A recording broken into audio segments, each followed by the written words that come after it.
আজকে আমাদের থাকার কথা হচ্ছে বিদ্যালয়ে, বাট আমরা রাজপথে আছি। এই দুঃখটা ভাই আসলে প্রকাশ করতে পারবো না যে কতটা বেদনাদায়ক। তারা তো ইচ্ছা করলে পারতেন যে 93% মেধায় রেজাল্ট দিতে। আমরা তো তাদেরকে শিখিয়ে দিইনি। এখন তারা কেনই আমাদের সুপারিশপ্রাপ্ত করলো আর কেনই এখন আমরা এই নিয়োগ থেকে বঞ্চিত হব? ডক্টর মোহাম্মদ ইউনূস স্যার যিনি শান্তিতে নোবেল বিজয়ী, তার কাছে আশা করি নাই।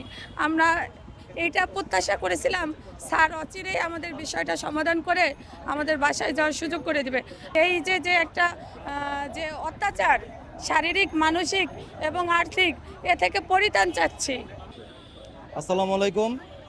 2023 সালের 14ই জুন আমাদের এই সার্কুলার হয়েছিল। একই সার্কুলারে আগের 2 ধাপ পরীক্ষা হয়ে গিয়েছে, এমনকি তাদের 2 ধাপের 2টা প্যানেলও হয়েছিল। আগের বিধি অনুযায়ী তাদের নিয়োগ হয়েছে। আর আমরা হচ্ছে তৃতীয় ধাপ। এই তৃতীয় ধাপে আমরা 6531 জন এই সরকারি অন্তর্বর্তী সরকারি আমাদেরকে চূড়ান্তভাবে সুপারিশপ্রাপ্ত করেছে। আর আমাদের দাবি হচ্ছে এই সরকারি যেন আমাদেরকে চাকরিটাতে চূড়ান্তভাবে আমাদেরকে জয়েনিং যেন করায়। 4টা মন্ত্রণালয়ের লিখিত সুপারিশক্রমে হয়েছে: অর্থ মন্ত্রণালয়, জনপ্রশাসন মন্ত্রণালয়, আইন মন্ত্রণালয়, প্রাথমিক ও গণশিক্ষা মন্ত্রণালয়। এই মন্ত্রণালয়ের যারা উপদেষ্টাগণ তারা তো জুলাই বিপ্লব আন্দোলন দেখেছেন। তারা তো ইচ্ছা করলে পারতেন যে 93% মেধায় রেজাল্ট দিতে। আমরা তো তাদেরকে শিখিয়ে দিইনি। এখন তারা কেনই আমাদের সুপারিশপ্রাপ্ত করলো আর কেনই এখন আমরা এই নিয়োগ থেকে বঞ্চিত হব? আরেকটা বিষয় আপনাদের কাছে বলতে চাই, এই যারা রিটকারী তারা আগে থেকেই জানে যে একটা কল রেকর্ড ফাঁস হয়েছে। ইয়াসিন আরাফাত, তার বাড়ি হচ্ছে কুমিল্লার নাঙ্গলকোট। তারা আগে থেকেই জানে যে আদালত নাকি তাদের পক্ষে, রায় নাকি তাদের পক্ষে আসবে। আমি একটা প্রশ্ন করতে চাই সবার কাছে, যে আদালত কি টাকার কাছে বিক্রি হয়ে গেল? একটা জিনিস আপনাদেরকে স্পষ্ট করি, যে কারারক্ষী এখানে 75% এখনও পুরুষ কোটা আছে। এলজিইডি এবং রেলওয়েতেও আগের বিধিমালা অনুযায়ী হয়েছে। তাহলে একই সার্কুলার অনুযায়ী আমরা আগের 2 ধাপ চাকরি করতেছে, তাহলে একই সার্কুলারের তৃতীয় ধাপ কেন চাকরি করতে পারবে না? আগের 2 ধাপও কিন্তু আগের বিধিমালা অনুযায়ী হয়েছে। আমাদের জনপ্রশাসন সচিব বলেছে যে হাইকোর্টের কোটা নিয়ে যে রায়, এটা নতুন চাকরির জন্য প্রযোজ্য হবে। আমাদের সার্কুলার তো প্রায় 2 বছর হয়ে গেল। তাহলে এই 93% যে ফলাফল, এটা আমাদের উপর কোন যুক্তিতে অ্যাপ্রোচ করা হবে এটা আমরা বুঝি না। যেহেতু আমাদের বিধিমালা এখনও 19 বিধিমালা এখনও আছে, 19 বিধিমালা এখনও চেঞ্জ হয়নি। সুতরাং ন্যায়সঙ্গতভাবে এবং আইনসঙ্গতভাবে আমরা ন্যায্য, আমাদের অধিকার ন্যায্য। আমাদের 6531 জনকে যেন অবিলম্বে এই ফেব্রুয়ারি মাসের মধ্যেই যেন আমাদেরকে জয়েনিং করানো হয়। আমার জীবনে আমি এই ফার্স্ট আন্দোলন করছি।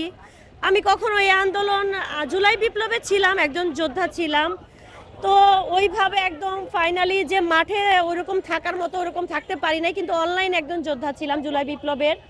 তো আমি যে এই 13 দিন যাবৎ এই রাজপথে আছি, আসলে আমি কখনো টিয়ার শেল কি এটা কখনো চোখে দেখেছিলাম না। এই রাবার বুলেট, তারপর হচ্ছে এই হচ্ছে যে জল কামানটা ছাড়া হয়, গরম পানি ঠান্ডা পানি, সেটার কখনো মুখোমুখি হতে হয়নি আমাকে।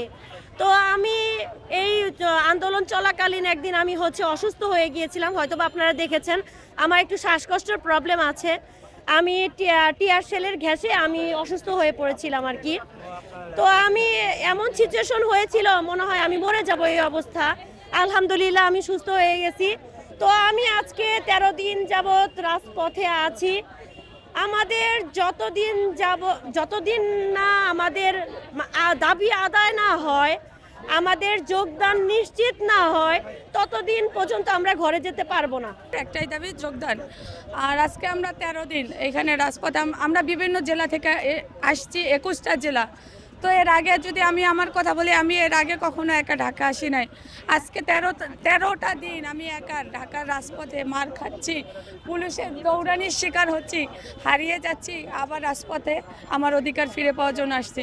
আসলে এটা কখনো আমরা এই সরকারের কাছে, অন্তত আমাদের এই বৈষম্য বিরোধী সরকার ডক্টর মোহাম্মদ ইউনূস স্যার যিনি শান্তিতে নোবেল বিজয়ী, তার কাছে আশা করি নাই।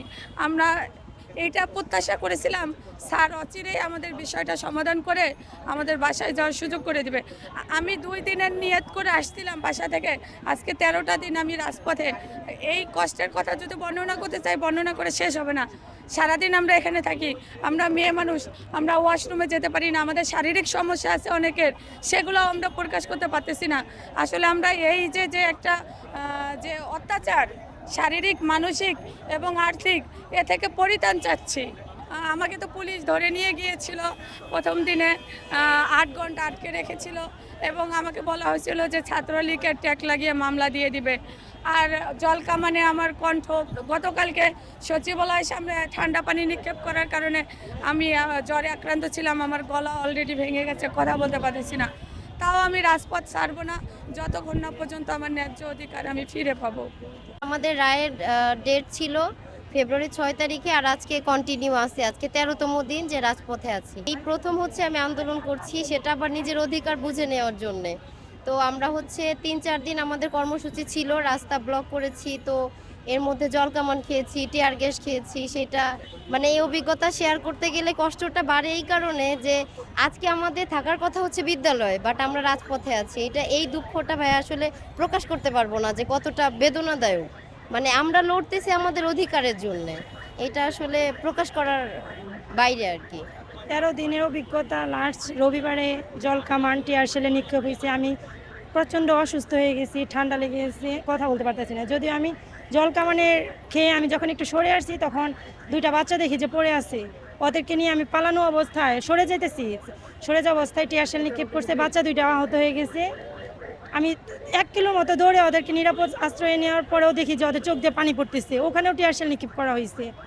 তারপরে আগুন দিয়ে ওদের মুখে আগুনের একটু ভাপ দেওয়ার পরে বাচ্চাটা একটু স্টেবল হয়েছে, যদিও 4 মাসের বাচ্চা, আগুনের তাপটাও তো ওইভাবে দেওয়া যায় না। এই বাচ্চা সুপারিশপ্রাপ্ত এক আপুর, উনি আন্দোলনেই ছিল, জলকামান খাইছে, লাঠিচার্জও হয়েছে। পরে বাচ্চা 2টাকে উনি সেফ জোনে রাখছিল, তারপর ওখান থেকে পুলিশ বলছে যে সরে নিয়ে যাওয়ার জন্য। পরে আমি দেখি যে বাচ্চা 2টা ওখানে বসে আছে, ওখান থেকে আমি সেফ জোনে নেওয়ার চেষ্টা করছি।